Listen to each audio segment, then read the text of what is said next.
Good morning. I am Anil Agarwal, former Chief Manager, Punjab National Bank. Now, more and more clarity is coming as far as zero vacancy states and low vacancy states. The earlier experience told us that if we apply from our home state, there is a chance of change in vacancies. But now, as we are getting more and more clarity, and the people are talking to IBPS people, one thing is emerging that in zero state vacancies, there is no center even. That means more or less it is now clear there will be no vacancies. So what is the remedy left? And that's why I am coming out with this video, because there is anxiety in so many candidates before applying what we should do. Say I belong to Karnataka, I belong to Kerala, I belong to Odisha or any other state where vacancies are very low or zero. What is the choice? So where vacancy is zero, even there is no prim center. But where vacancies are low, there is a center, but chances are very less. So what are the options left before us? So there are two options.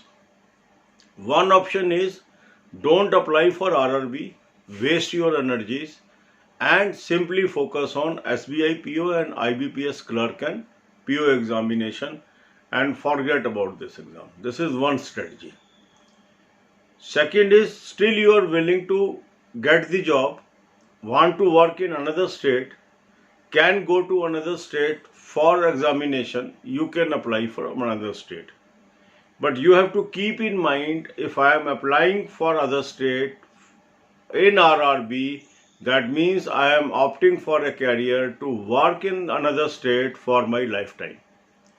In RRBs, as number of branches are only confined to few districts and the state, there is no chance of interstate transfer. Because many people are asking, sir, say I get such and such bank, after 3 years I may get my home state, somebody has told me. These are all wrong informations.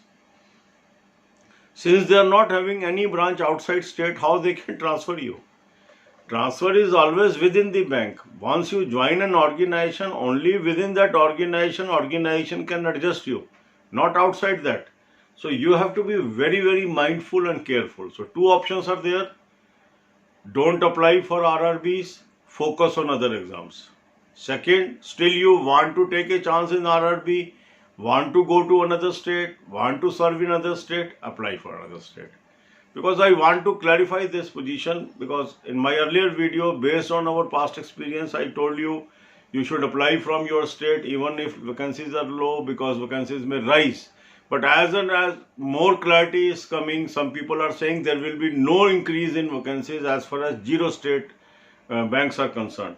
Since there is no hope, so you need not waste your money or take a chance which may tomorrow not good for you. So that's why I have come out with this video where I am making very clear these are two options, choose any one. अब यही बातें हम हिंदी में करेंगे. इस बार RRB के अंदर बहुत ही एक अजीब सी चीज़ हुई है कि कुछ स्टेट्स में जीरो वैकेंसीज है, जैसे कर्नाटका है, केरला है, उड़ीसा में बहुत कम है, कहीं और स्टेट्स में कम है. अब जो यहाँ के कैंडिडेट्स हैं उनके बीच में एक भ्रम की स्थिति है कि क्या किया जाए. पुराने वर्षों में हम ये करते थे कि अगर वैकेंसीज कम भी हैं हम अपने स्टेट में अप्लाई कर दें और शायद वैकेंसीज बढ़ जाएं, ये स्थिति में हम चलते थे. पर इस बार बड़ी विचित्र स्थिति है, जहां जीरो वैकेंसी है वहां सेंटर भी नहीं है. अब कुछ लोगों ने आईबीपीएस को कॉल किया, पता किया कि सर ऐसा क्यों कर दिया, आप हमें सेंटर भी नहीं दे रहे हो. तो ये पता लगा कि जहां जीरो वैकेंसीज है वहां वैकेंसीज आने की अब कोई संभावना ही नहीं है, इसलिए जीरो वैकेंसीज भी हैं और कोई सेंटर नहीं है. तो ऐसी स्थिति में हमें क्या करना है? ऐसी स्थिति में हमारे पास दो रास्ते हैं. एक तो हम आरआरबी का एग्ज़ाम दे ही ना, क्योंकि हमारे स्टेट में वैकेंसी नहीं है और अननेसेसरी हम अपनी एनर्जीज वेस्ट करें. इससे अच्छा है कि हम एसबीआई पीओ की तैयारी करें, एसबीआई जूनियर एसोसिएट की तैयारी करें, आईबीपीएस पीओ और आईबीपीएस क्लर्क की तैयारी करें. एक ऑप्शन तो ये है, क्योंकि यदि मैं आरआरबी की तैयारी करता रहता हूं और आरआरबी की वैकेंसी नहीं है मेरे स्टेट में, तो मतलब फ्यूटाइल एक्सरसाइज है. दूसरा ये है कि मैंने तैयारी कर ली है, मैं तैयारी कर रहा हूं और मैं दूसरे स्टेट में नौकरी करके भी कंफर्टेबल हूं, तो आप दूसरे स्टेट के लिए अप्लाई कर सकते हैं.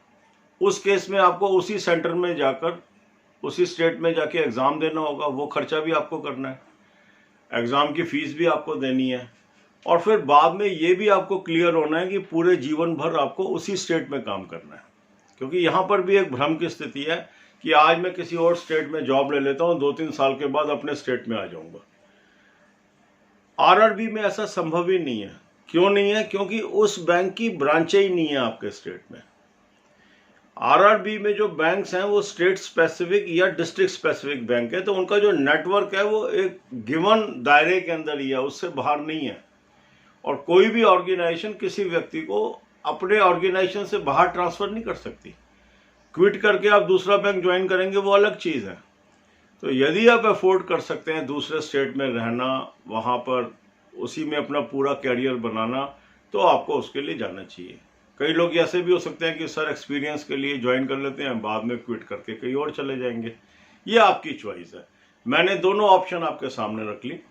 जो पुराना अनुभव था उसके अनुसार मैंने कहा था जहाँ वैकेंसी कम है वहाँ पर भी आप फिर भी अप्लाई करिए, आपके स्टेट में शायद बढ़ जाए, पर अब वो स्थिति ऐसी नज़र नहीं आ रही है। क्योंकि जैसे जैसे क्लैरिटी आ रही है, अभी डेट बची हुई है, जिन्होंने इवन अभी अप्लाई नहीं किया वो अप्लाई कर सकते हैं, और जिन्होंने अप्लाई कर दिया है किसी गलत स्टेट के अंदर और वो चेंज करना चाहते हैं, अभी भी वो एप्लीकेशन डाल के पुरानी एप्लीकेशन कैंसिल हो जाएगी, नई एप्लीकेशन आपकी मर्ज हो जाएगी, तो आप कर सकते हो। ये वीडियो डालने का मेरा ये मकसद है कि आपके दिमाग में क्लैरिटी होनी चाहिए। या तो आप इसमें अप्लाई नहीं करेंगे, और अप्लाई करेंगे तो जिस स्टेट में करेंगे वहाँ हमें कंफर्टेबल होना चाहिए कि हम सारी ज़िंदगी वहाँ नौकरी कर सकते हैं। All the best, God bless you all.